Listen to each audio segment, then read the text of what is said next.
السلام عليكم ورحمة الله وبركاته. إن الحمد لله نحمده ونستعينه ونستغفره ونعوذ بالله من شرور أنفسنا وسيئات أعمالنا، من يهده الله فلا مضل له ومن يضلل فلا هادي له، وأشهد أن لا إله إلا الله وحده لا شريك له، وأشهد أن محمدًا عبده ورسوله، أما بعد، فإن أصدق الحديث كتاب الله تعالى، وخير الهدي هدي محمد صلى الله عليه وعلى آله وسلم، وشر الأمور محدثاتها، وكل محدثة بدعة، وكل بدعة ضلالة، وكل ضلالة في النار، أما بعد. Nous continuons par la volonté d'Allah subhanahu wa ta'ala cette série de cours intitulée Les étapes de l'au-delà. Nous avons vu hier en introduction l'importance de la croyance au jour dernier et aux différentes étapes qui attendent le musulman et la musulmane et qui attendent de façon générale les êtres humains et les djinns, les effets de cette croyance dans la vie du musulman, que la croyance au jour dernier est pour le croyant une exhortation qui le pousse à adorer son Seigneur et qui lui fait redouter le châtiment d'Allah subhanahu wa ta'ala, et ainsi il s'éloigne de tout ce qui peut provoquer ce châtiment. On a vu également qu'il y a la mort qui est cette limite entre la vie terrestre, cette vie d'ici-bas, et celle de l'au-delà. On entame aujourd'hui la première étape des étapes de l'au-delà, qui est la tombe, al-qabr. Lorsque le serviteur est placé dans sa tombe, il subit une compression. Et cette compression, chacun et chacune d'entre nous y aura droit et y goûtera. Personne n'en sera épargné, ni les petits, ni les grands, ni les vertueux, ni les pervers. Et beaucoup de hadiths vont dans ce sens.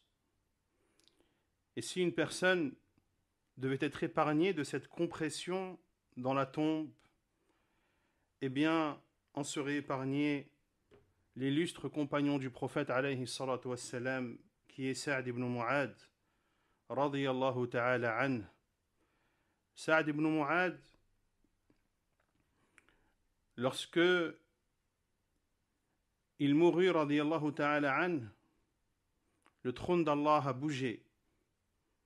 Les portes du ciel se sont ouvertes et ont assisté à sa prière funéraire 70 000 anges.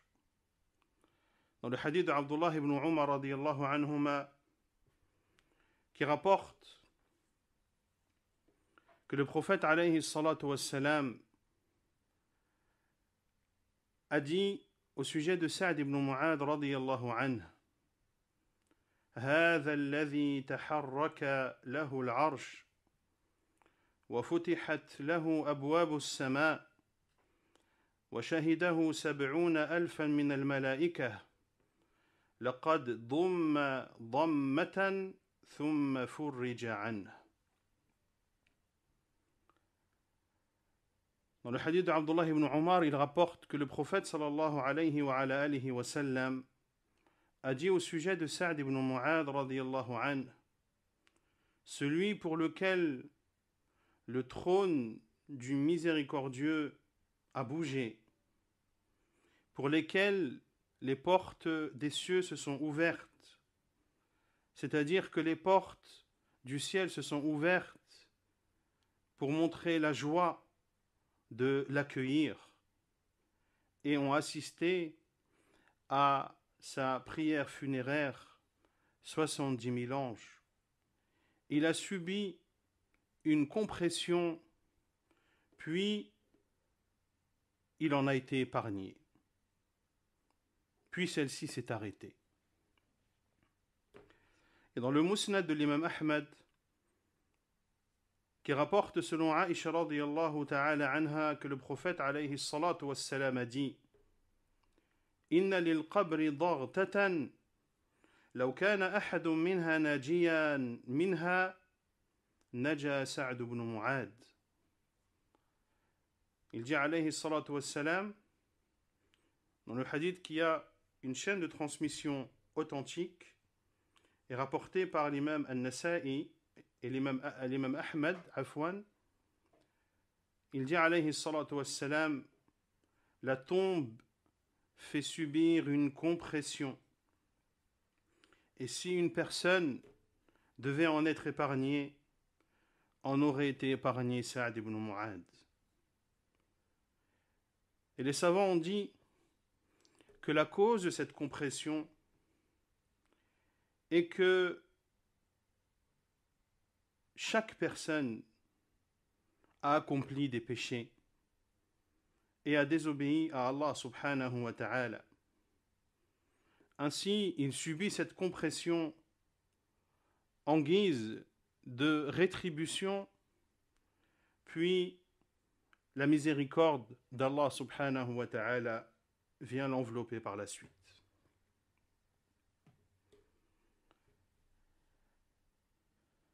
La tombe est un endroit obscur. Dans le hadith d'Abu Hurayrata radiyallahu anhu, ce hadith populaire et connu dont vous avez sûrement entendu parler à plusieurs reprises, de cette femme qui prenait en charge le nettoyage de la mosquée du prophète alayhi salatu wassalam. Et il y a un doute sur cette personne, est-elle une femme ou un homme? Le prophète alayhi salatu wassalam ne l'a plus vue. Il a demandé après elle ou après lui, et ses compagnons radiyallahu anhum lui ont répondu qu'il ou elle était décédé. Et le prophète alayhi salatu wassalam leur a dit: Afala kuntum adhantumuni? Pourquoi ne m'avez-vous pas prévenu? Le rapporteur du hadith a dit: c'est comme si les compagnons du prophète alayhi salatu wassalam avaient négligé son cas. Puis le prophète alayhi salatu wassalam leur a dit: Dulluni ala qabrih. Montrez-moi où se trouve sa tombe. Il s'y est rendu alayhi salatu wassalam, puis a prié sur elle. Il a dit ensuite alayhi salatu wassalam: Inna hadhihi al-qubur mamlu'atun dhulmatan ala ahliha wa inna Allah azza wa jal yunawwiruha lahum bi salati alayhim. Puis il a dit alayhi salatu wassalam: ces tombes sont pleines d'obscurité. Les habitants de ces tombes sont plongés dans une obscurité totale. Et Allah subhanahu wa ta'ala leur apporte de la lumière à travers ma prière que j'accomplis sur eux. Et le hadith est authentique, rapporté par l'imam Muslim dans son Sahih. Dans la tombe, il y a une épreuve. Et cette épreuve est rapportée dans le livre d'Allah, dans la sunna du prophète alayhi salatu wassalam, et fait l'objet du consensus de la communauté musulmane. Quant à l'épreuve de la tombe dans le livre d'Allah azza wa jal, c'est la parole d'Allah subhanahu wa ta'ala: يثبت الله الذين آمنوا بالقول الثابت في الحياة الدنيا وفي الآخرة. Allah affermit les croyants par une parole ferme dans la vie présente et dans l'au-delà, c'est-à-dire dans la tombe.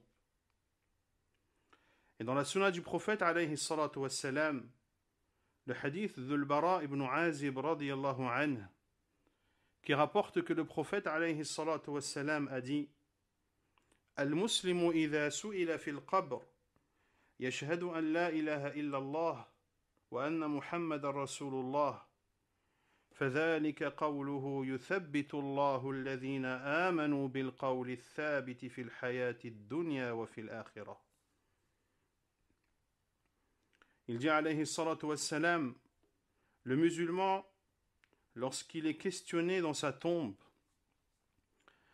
attestera que nul ne mérite véritablement d'être adoré en dehors d'Allah Azza wa Jal et que Muhammad est l'envoyé d'Allah. C'est ceci le sens de la parole d'Allah Azza wa Jal. Il raffermit les croyants par une parole ferme dans la vie présente et dans l'au-delà. Il y a également le hadith de Asma bint Abi Bakr radiyallahu ta'ala anha, ce long hadith qui est appelé hadith ou salat al-kusuf, le hadith dans lequel Asma bint Abi Bakr relate la prière de l'éclipse du prophète alayhi salatu wassalam. Et dans ce long hadith rapporté par Al-Bukhari et Muslim, le prophète alayhi salatu wassalam a dit: وَإِنَّهُ قَدْ أُوحِيَ إِلَيَّ أَنَّكُمْ تُفْتَنُونَ فِي الْقُبُورِ. Et il m'a été révélé que vous serez éprouvés dans vos tombes.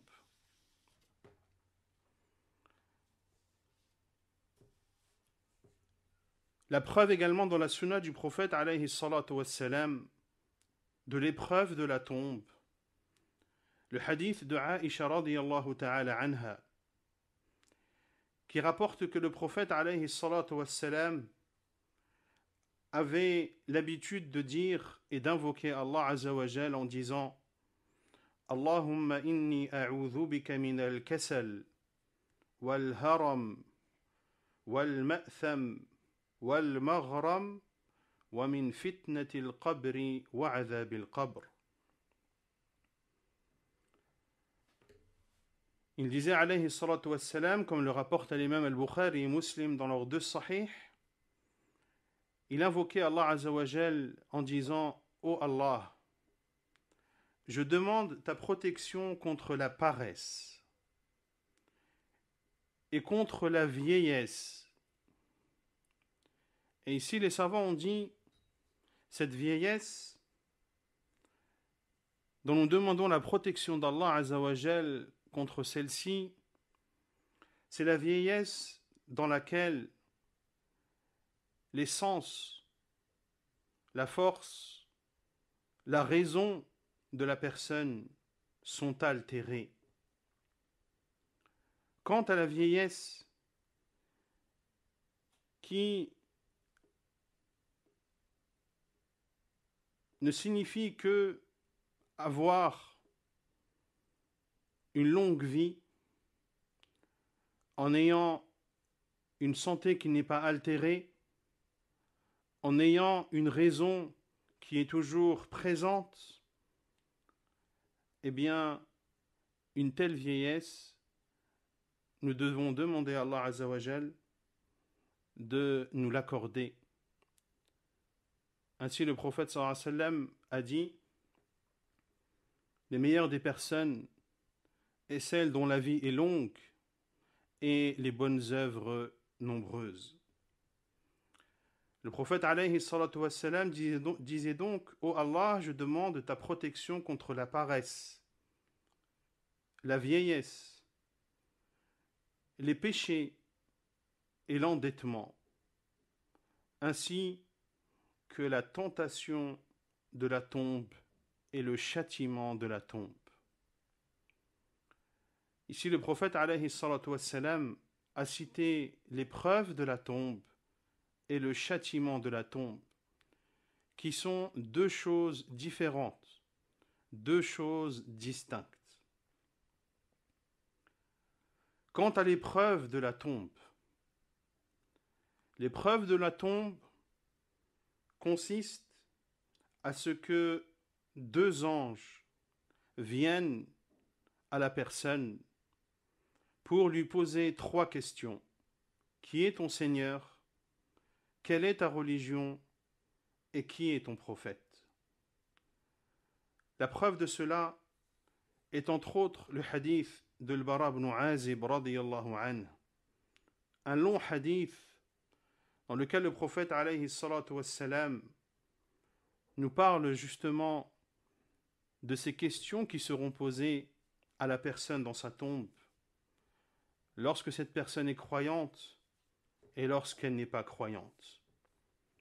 Quant aux croyants, le prophète alayhi salatu wassalam a dit فَيَأْتِيهِ مَلَكَانِ فَيُجْلِسَانِهِ. Les deux anges viendront à cette personne et le feront asseoir et lui diront: qui est ton Seigneur? Il dira: mon Seigneur est Allah. Ils lui diront: quelle est ta religion? Quelle est ta religion? Il répondra: ma religion est l'islam. Ils lui demanderont: quel est cet homme qui a été envoyé vers vous? Il répondra: c'est l'envoyé d'Allah, sallallahu alayhi wa sallam. Ils lui demanderont: et quelle est ta science? Qu'as-tu appris? Il dira: j'ai lu le livre d'Allah et j'y ai cru, et j'ai considéré tout ce qu'il y avait dedans comme vrai. Un appeleur des cieux dira alors: mon serviteur a dit vrai. Étalez-lui des tapis du paradis et habillez-le des vêtements du paradis et ouvrez-lui une porte vers le paradis. Al-Bara ibn Azib a dit, le prophète alayhi salatu wassalam a dit: la quiétude et la sérénité du paradis lui parviendra, ainsi que sa bonne odeur, et sa tombe sera élargie aussi loin que porte le regard. Puis viendra à lui un homme qui a un beau visage, des beaux vêtements, un bon parfum. Il lui dira: je t'annonce une nouvelle qui va te réjouir. Ceci est le jour qui t'a été promis. La personne dira: qui es-tu? Ton visage est le visage d'une personne qui apporte le bien. Il répondra: je suis tes œuvres pieuses et vertueuses. Et la personne dira: ô Allah, fais en sorte que l'heure vienne pour que je puisse retrouver ma famille et mes biens. Quant à la personne qui ne croyait pas en Allah subhanahu wa ta'ala, le prophète alayhi salatu wassalam a dit: ces deux anges viendront à lui et le feront asseoir et lui demanderont: qui est ton Seigneur?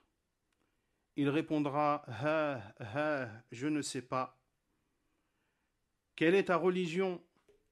Je ne sais pas. Ils lui demanderont: quel est cet homme qui vous a été envoyé? Il dira: je ne sais pas. Un appeleur des cieux dira: il a menti.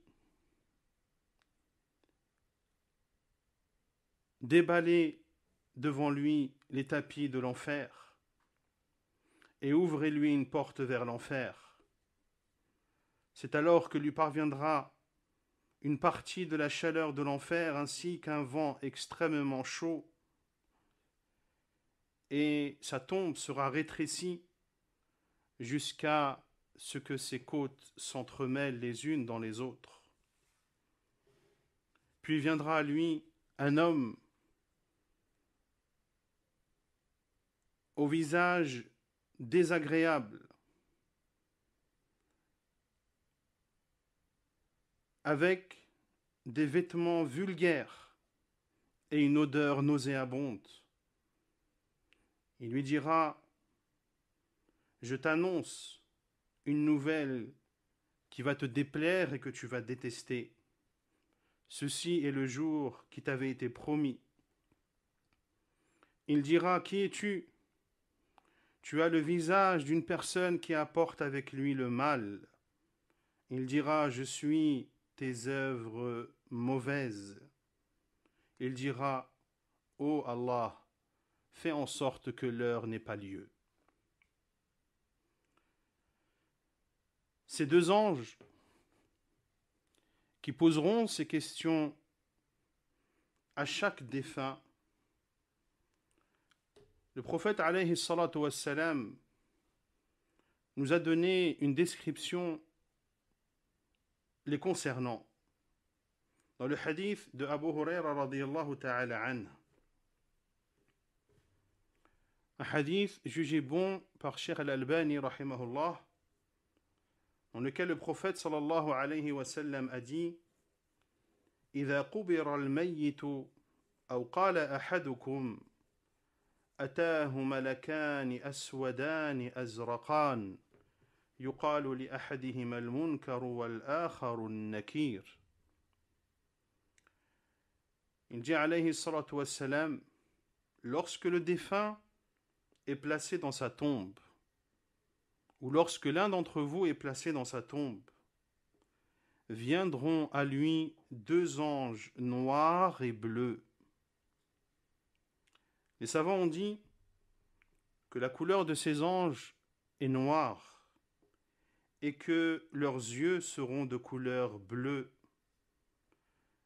Et ceci montre à quel point leur apparence sera effrayante. L'un s'appelle Al-Munkar et l'autre s'appelle Al-Nakir.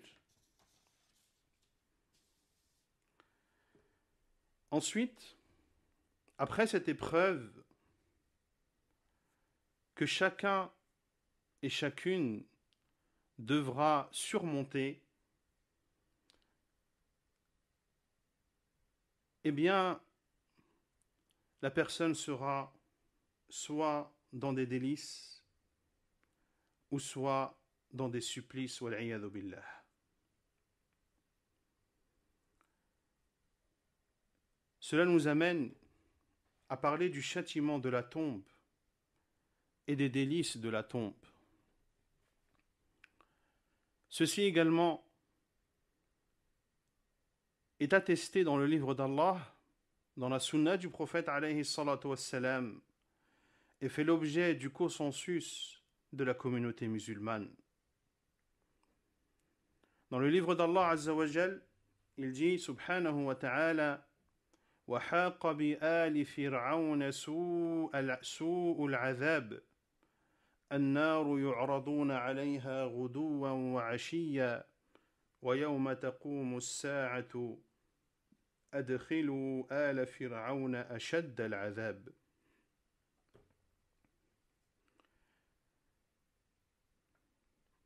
Alors, le feu auquel, alors que le pire châtiment cerna les gens de Pharaon, le feu auquel ils sont exposés matin et soir, et le jour où l'heure arrivera, il sera dit: faites entrer les gens de Pharaon au plus dur châtiment. Ils seront donc exposés au feu matin et soir, avant l'arrivée de l'heure, et avant leur entrée en enfer. Cela prouve qu'il y a un châtiment qui aura lieu avant l'arrivée de l'heure, et ceci ne peut avoir lieu que dans ce monde appelé Al-Barzakh, le monde de la tombe. Car les mondes sont au nombre de 3. Il y a cette vie d'ici-bas, il y a le monde de l'barzakh, le monde de la tombe, et il y a le monde de l'au-delà. Et ce verset est une base dans le fait d'attester que le châtiment de la tombe existe bel et bien. Ce qui le prouve dans la sunna du prophète alayhi salatu wassalam, il y a le hadith de Al-Bara ibn Azib que nous avons vu précédemment. Il y a également le hadith de Anas ibn Malik radiyallahu ta'ala anhu, dans lequel le prophète alayhi salatu wassalam a dit: lorsque le serviteur est placé dans sa tombe et que ses compagnons repartent et le laissent derrière lui, il entendra le bruit de leurs pas. Puis il dit alayhi salatu wassalam: viendront à lui 2 anges qui le feront asseoir et qui lui diront: que dis-tu de cet homme? Et le prophète alayhi salatu wassalam a dit: quant au croyant, il dira: j'atteste que c'est l'envoyé d'Allah et son prophète.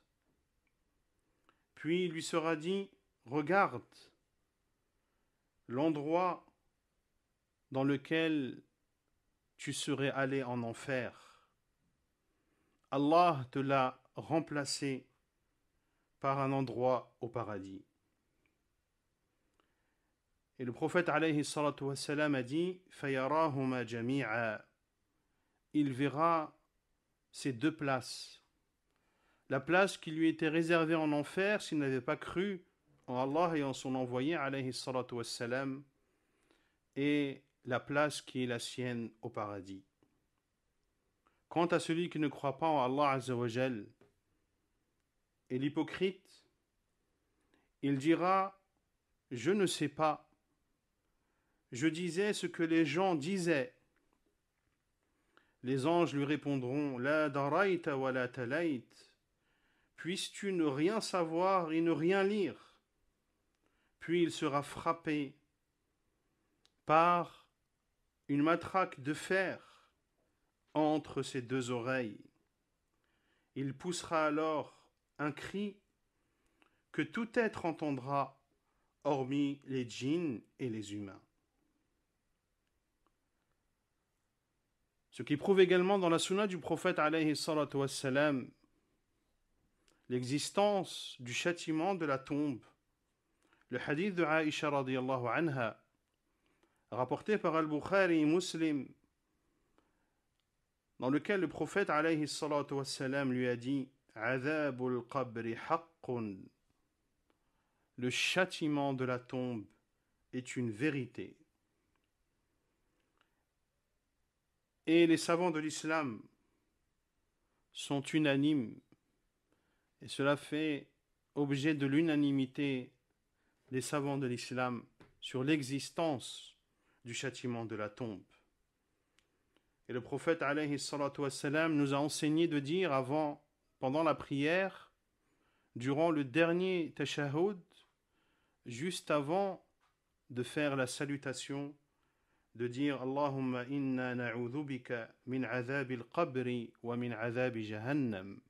Ô Allah, nous demandons ta protection contre le châtiment de la tombe et contre le châtiment de l'enfer.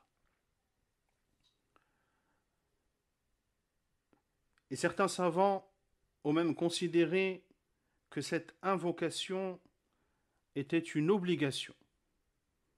Certains savants considèrent qu'il est obligatoire pour le prieur de dire cette invocation. Allahumma inna na'udhu bika min azabil qabri wa min azabi jahannam wa min fitnatil mahya wal mamat wa min fitnatil masihid dajjal. Ô Allah, je demande ta protection contre le châtiment de la tombe, contre le châtiment de l'enfer, contre l'épreuve de la vie et de la mort et contre l'épreuve de l'Antéchrist.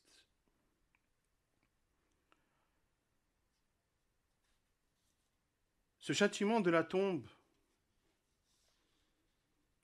comme nous l'avons vu dans le hadith précédent, le hadith de Anas, radiyallahu anhu, le prophète alayhi salatu wassalam nous a informé que tout être vivant entend ce châtiment, hormis les djinns et les humains. Les savants ont dit, pour donner des explications sur la raison pour laquelle Allah subhanahu wa ta'ala a fait en sorte que les êtres humains et les djinns n'entendent pas le châtiment de la tombe, il y a plusieurs raisons à cela et plusieurs sagesses. La première est la miséricorde d'Allah subhanahu wa ta'ala à l'égard de ses serviteurs. Et si Allah subhanahu wa ta'ala leur avait dévoilé et s'il leur avait donné la possibilité d'écouter toutes ces personnes qui subissent le châtiment de la tombe, leur vie serait un calvaire et leur tristesse serait incessante. Parmi les sagesses également, si Allah subhanahu wa ta'ala nous faisait entendre le châtiment de la tombe, cela exposerait le défunt et dévoilerait sa réalité. Également, parmi les sagesses, le fait que si les gens entendaient le châtiment de la tombe,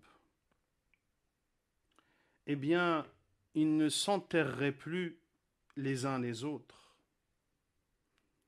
Personne n'oserait enterrer un défunt de peur qu'il subisse un châtiment aussi atroce. Et ceci est rapporté dans le hadith, rapporté dans le sahih de l'imam Muslim, dans lequel le prophète alayhi salatu wassalam a dit فَلَوْلَا أَنْ لَا تَدَافَنُوا لَدَعَوْتُ اللَّهَ أَنْ يُسْمِعَكُمْ مِنْ عَذَابِ الْقَبْرِ. Il dit alayhi salatu wassalam, si ce n'était le fait que vous ne vous enterriez plus les uns les autres, j'aurais invoqué Allah afin qu'il vous fasse entendre une partie du châtiment de la tombe.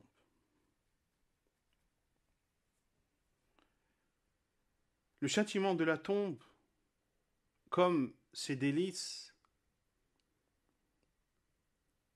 atteindront chaque personne, quelle qu'elle soit. Peu importe la façon par laquelle cette personne est décédée, qu'elle soit morte dans un incendie, ou bien noyée, ou bien dévorée par des animaux féroces, ou déchiquetée par des oiseaux carnassiers, quelle que soit la raison et la façon de sa mort, il passera de cette vie d'ici-bas vers la vie du barzakh, vers la vie de la tombe, et ceci qu'il soit enterré ou non.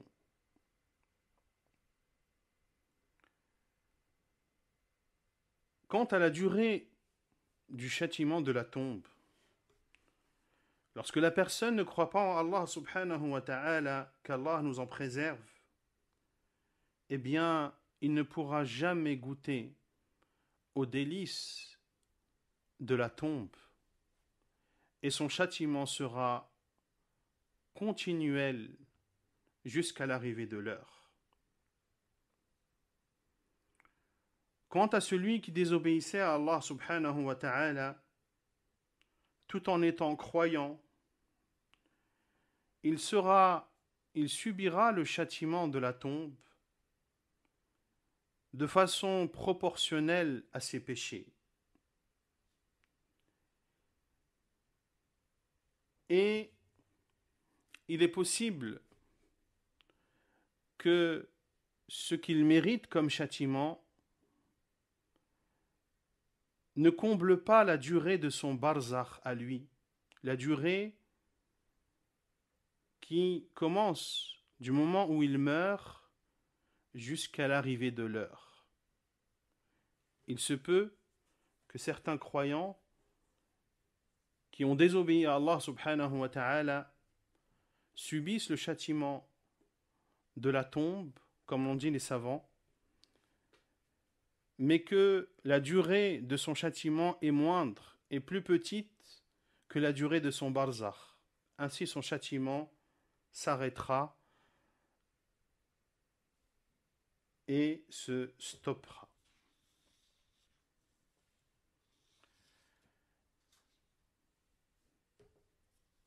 Il y a des causes, des actes qui provoquent le châtiment de la tombe, wal-'iyadhu billah.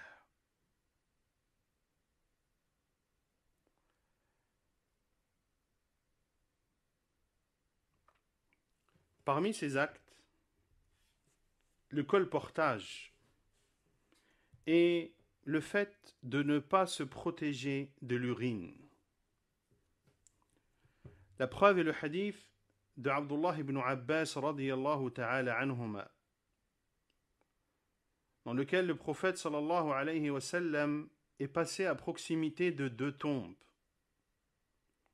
Puis il a dit alayhi salatu wa salam, innahuma la yu'adhaban wa ma yu'adhaban fi kabir. Ils sont châtiés, ils subissent un châtiment. Et ils ne sont pas châtiés pour quelque chose qu'il était difficile de délaisser. أما أحدهما فكان لا يستتر من البول وأما الآخر فكان يمشي بالنميمة. Quant à l'un d'entre eux, il ne se protégeait pas de son urine, et quant à l'autre, il s'adonnait au colportage. Le colportage, qui signifie le fait de transmettre des paroles, même si elles sont vraies, d'aller voir une personne et lui dire « un tel a dit telle et telle chose », même si ce qu'il rapporte est vrai, mais il colporte les paroles dans le but de semer la zizanie, dans le but de semer le désordre entre les musulmans. Et ceci fait partie des grands péchés en islam. Le prophète alayhi salatu wassalam a dit « La yadkhulul jannata qattat » Le colporteur n'entrera pas au paradis. Le premier donc ne se protégeait pas de son urine. C'est-à-dire qu'il ne se protégeait pas des éclaboussures et ne mettait pas en œuvre et ne faisait pas le nécessaire pour ne pas subir les éclaboussures de son urine. Cela signifie aussi que lorsque de l'urine tachait ses vêtements, il ne s'empressait pas de le nettoyer, de verser de l'eau dessus et de le frotter. Ainsi, celui qui se protège et qui fait de son mieux pour éviter les éclaboussures de l'urine, et lorsqu'il voit que son vêtement est taché d'urine, il s'empresse de la laver, celui-ci n'entre pas dans ce hadith du prophète alayhi salatu wassalam. Nous nous arrêtons ici pour aujourd'hui, incha'Allah ta'ala, et nous continuerons vendredi par la volonté d'Allah subhanahu wa ta'ala de citer les autres actes, les autres péchés qui provoquent le châtiment de la tombe que le musulman doit absolument éviter de façon générale